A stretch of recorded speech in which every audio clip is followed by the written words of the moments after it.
Hi there, Alana Corso, Managing Broker, co-founding partner of Dwell Realtors, coming to you this week to talk about smart home technology.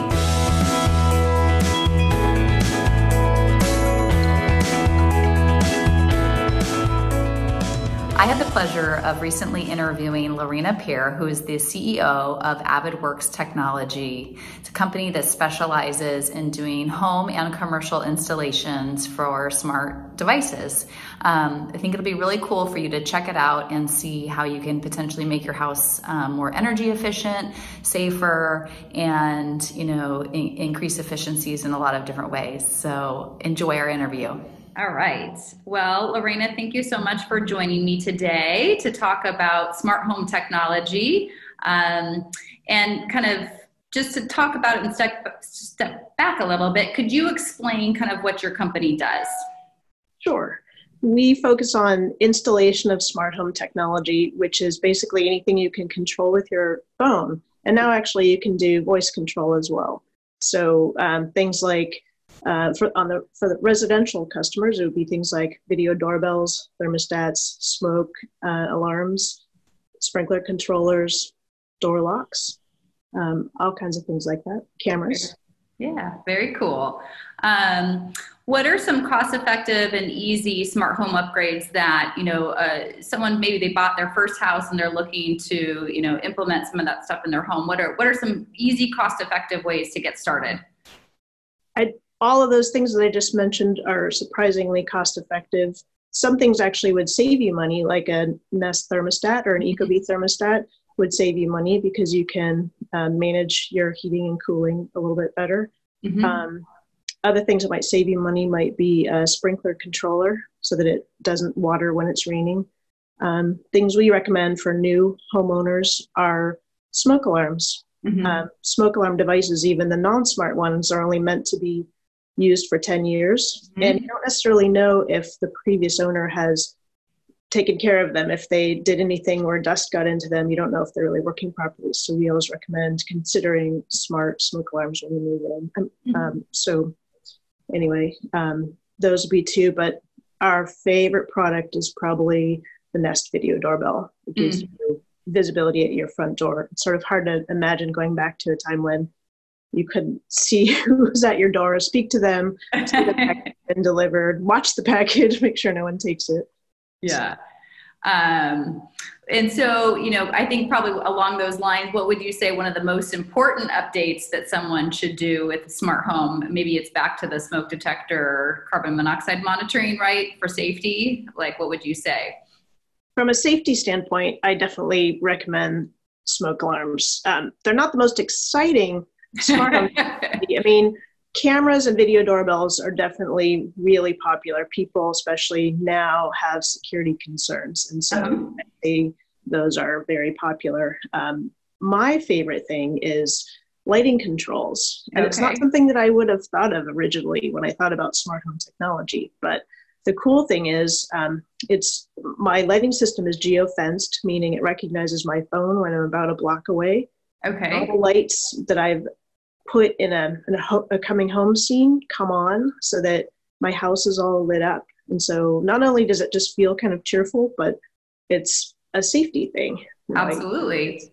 There are a lot of dark shadows as I'm approaching. That's super cool. And with that, you have to probably be on, an app to control it, but it's having the smart light bulbs installed and all your various lighting, lamps or I guess overhead lights, right? Well, there's two different ways to go. And we recommend actually making your switches smart. That way you don't have to worry about whether there's a bulb, a smart bulb for in the type that you need for a lamp or an overhead light.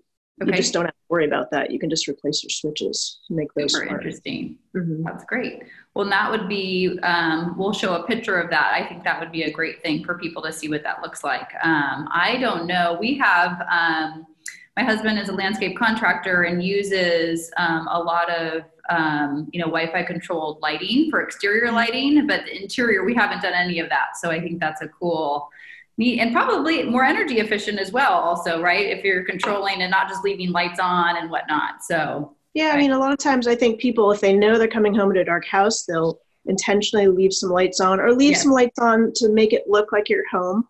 Well, this app also will randomly turn lights on and off to make it appear like you're home in the evening. So cool. Very cool. So if you were traveling on vacation, you could make it look like someone's there. That's a very cool, very cool technology. That's another safety aspect of it.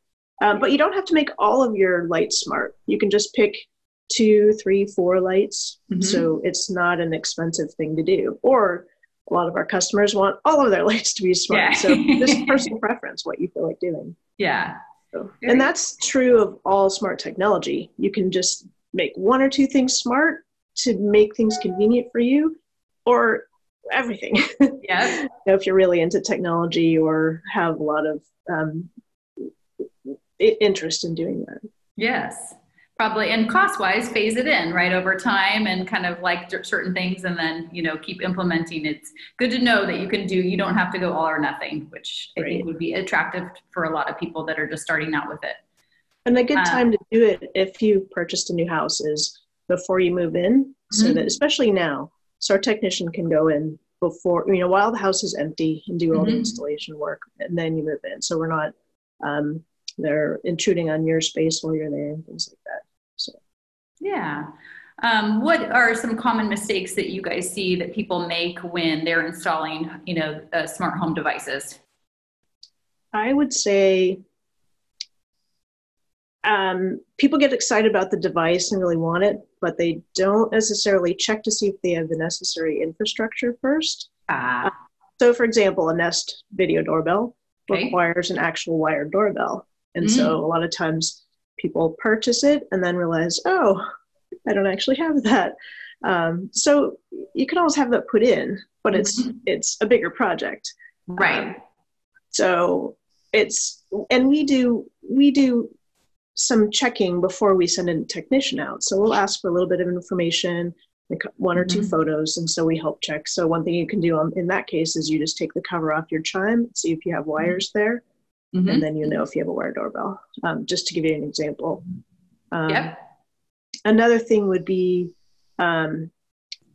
thinking sometimes that a smart device is going to sort of magically fix a problem that you might have. So a lot of times people are thinking, well, my door isn't closing and locking properly, so I'll put in a smart lock and that'll fix it.